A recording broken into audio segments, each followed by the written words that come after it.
Oh my gosh. The appointment didn't necessarily go to plan. And I was just like, bro, you heard this whole conversation. Why didn't you step in? They're not finding my application. This is such a train wreck. Saturday, it's Monday, 7 o'clock in the morning. Gotta get ready and get out the door in probably like 30-40 minutes. Allons-y. I gotta put pants on, huh?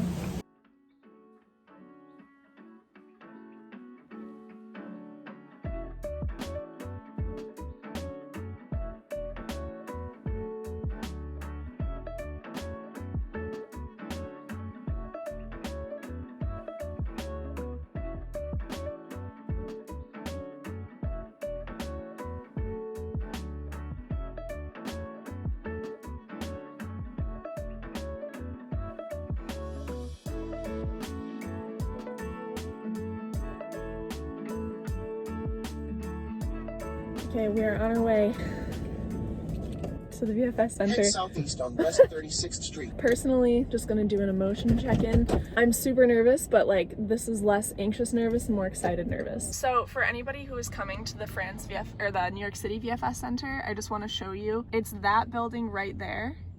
Once you find the street, it's in between these two awnings for a pub. I'll check back in after the appointment. So wish me luck. Oh my gosh. Okay, I just got back. I mean, I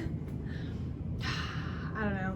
I thought that after the appointment I was gonna feel this like huge weight off my shoulders, but the appointment didn't necessarily go to plan. I will talk about this more in depth in terms of what I would have done differently for the visa in probably another video, but it took an hour. My appointment was at 8:15. I ended up getting there at 7:45. I was super nervous at this point because my appointment was already so sort of unofficial that I just felt like it was already going to be stressful trying to convince them to like take me on. But before I even walked in, I met someone else and she also had to go in for an appointment. So we went in together, and then when you first walked in, there was somebody who had a sheet of all the appointment times and they asked us to find our name, but the first appointment time on the list was 8:30 and my appointment was 8:15. So I explained I don't think I'm officially in the system because of this and this, and so she was like, okay, that's fine, just go ahead. So then me and the other person who I'd met went into the waiting room, waited to be called up. So the first time I went up, this is when the employee asked for the specific documents. They asked for the first page of my passport, so none of the other copies. Obviously the passport, the photo, and the application. She asked if I had any diplomas or certificates, and this is when I gave her a copy of my master's degree and bachelor's degree and then a transcript from my master's program. Oh, and she also asked for my work permit, and I gave it to her, and she looked kind of confused and she was like, this is all they gave you? And I was like, yes. And then I started sweating because obviously I already had enough problems getting it. I didn't want to have to go back to HR and be like, you need to send me something else. But then later on when it came to the payment, I had to repay for this New York appointment, even though it was supposed to be rescheduled for Miami. And I tried to contest it, but she was like, the money that you paid for Miami went to Miami. So it's not like Miami's money can be then transferred to New York's. So I had to pay for the New York one, and I'm gonna call Miami and be like, you absolutely need to give me a refund. So I paid for the mail service and I paid for the appointment itself. It came out to like $70 something. But then also I was supposed to pay like $120-ish, I think, for the consulate fee. And I had been told that people in Tapif don't have to pay that fee, but if you're a lecturer, you do. So I was like, wait, I don't have to pay the 120 whatever. And she was like, no, because you're an assistant. And I was like, no, I'm not going through Tapif. I'm a lecturer. And she was like, but you hit the assistant visa option. And I said, assistant and lecture visa option. I'm a lecturer. She was like, yeah, so that's the same thing. And I was like, okay, even though I'm not going through Tapif? And she said, yeah, it's fine. So then I went and sat back down. Everything was fine. Another person called me to like a private room, I guess, where I had to do biometrics. So I had to put down my fingerprints. But before I put down my fingerprints, she looked through my application and she also kind of got hung up at the work permit. And she was like, wait, you're not an assistant, are you? And I said, no, I'm a language lecturer. So then she went out and I heard her have a conversation with her colleagues, and she was like talking about me. She should be paying this fee. She's not an assistant. In my mind, I was like, okay, so I was right. I mean, I don't care if I was right or not. I'm just happy that it got figured out. And so then before I did my biometrics, I had to go back to the waiting room, wait for the same employee that I first had to call me up again. And then she voided the payment I already made. And then I just paid again. Not ideal, but I just don't want anything to go wrong. But the thing that made me nervous was like, did she actually gather all of the information that she needed from me? I don't know. So that's why I'm scared, and I guess I'll just find out later. We're in the car, we're on our way back. I don't know if you can hear anything I'm saying, but I just filled Pat in on the visa appointment I had, and here are some words from him. I think that you got caught up in the bureaucracy of that office. I think maybe you taught that other person the difference between an assistant and an lecturer. I guess, yeah. I guess what was kind of weird was like everybody else in that office knew, because when I was having that conversation with her about, no, I'm a lecturer, not an assistant, the guy who was working next to her came over just to kind of like survey what was going on. And then when I was sitting in the biometrics room and the other employee went out to that same woman to be like, she has to pay, then the dude explained she's a lecturer and explained the difference between the two. And I was just like, bro, you heard this whole conversation. Why didn't you step in? But whatever. So maybe that person then is like in training. I think it's an issue of VFS. Yeah. Why would you have a tab for language assistants and lecturers and then not have that be the protocol when you're a lecturer? It just doesn't make sense. I blame capitalism. So there you have it. So hopefully the next time that you see me, I will have the visa in hand. So at some point, I think that we can check the status of our application, so I'm gonna do that now. Where is my reference number? Applicant reference number. I do not know. Invalid inputs. They're not finding my application. Using the reference number on your receipt. There's literally no reference number on it. Oh gosh. Oh, there is a registration number. Okay, cool. All right, let's put this in. And it's not being accepted. This is such a train wreck. Okay, I'm just gonna keep trying to figure this out, I guess.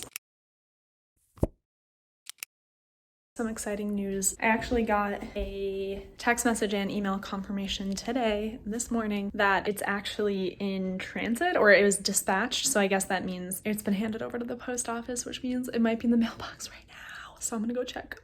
Hopefully I can come back with visa in hand.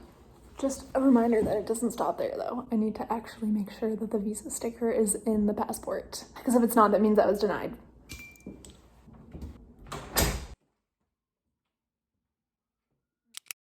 Okay, so I just got another email and it was saying that my visa should actually be here by 10:30. It's 10:36. And then I just looked to see if maybe I was going to get a delivered note. And I didn't get that, but I noticed that it's being sent with FedEx and it says a direct signature is required. I live in an apartment complex, so I don't know if they've already been here. I don't know if like one of the workers here signs for it. I don't know. So I'm gonna go down and check now, see if it's in the mailbox or in the package room. And if not, like I might just wait in the lobby for a little bit and see if they come in. I don't know how mail works.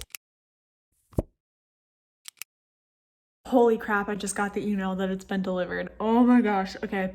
Okay, I have to do one really quick thing first and then I'm gonna go get, hopefully, the passport with the visa inside. Okay, oh my gosh, I need to put pants on. Oh my gosh. I'm just so nervous because I need to open it first to make sure the visa's there before I can get super excited, but I'm already excited.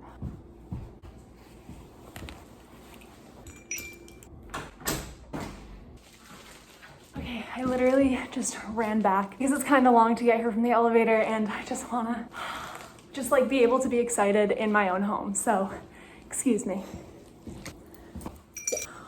Oh my gosh. Okay, I have not yet opened it. I am obviously freaking out right now. Oh my gosh. So before I open it, because I'm really hoping that the passport has the visa inside of it, I just want to kind of take a moment and really just let this be a moment, because I think that with everything going on and how stressful this process has been, it's kind of hard to be able to appreciate moments like this, or to even just take the time to stop and be like, whoa, this is a moment. This is hopefully one of the last times ever that I will have to wait for a visa for this long in the United States, because the plan for me is to stay in France like forever. I mean, obviously I'm gonna come back to visit, but you know what I mean. Hope you know what I mean. I don't have the breath to explain it. So yeah, I just want to take a moment and kind of just think about how in March, when I decided to withdraw from my grad program, I knew what I wanted to do, but I didn't know if it was going to be possible. And then I applied to like at least 15 different lecteur lectrice positions in France, and you know, didn't know if I was going to get a job offer from any of them. And then a month later in April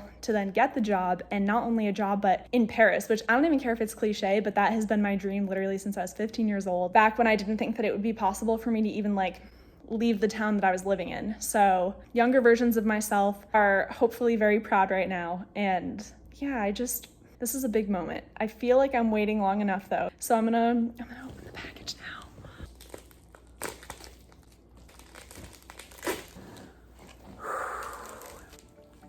Oh my gosh, okay.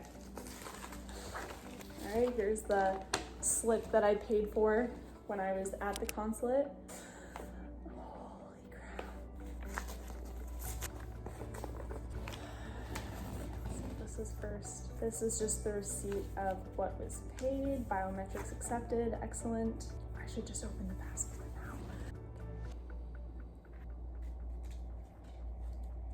now. These are happy tears, I got it.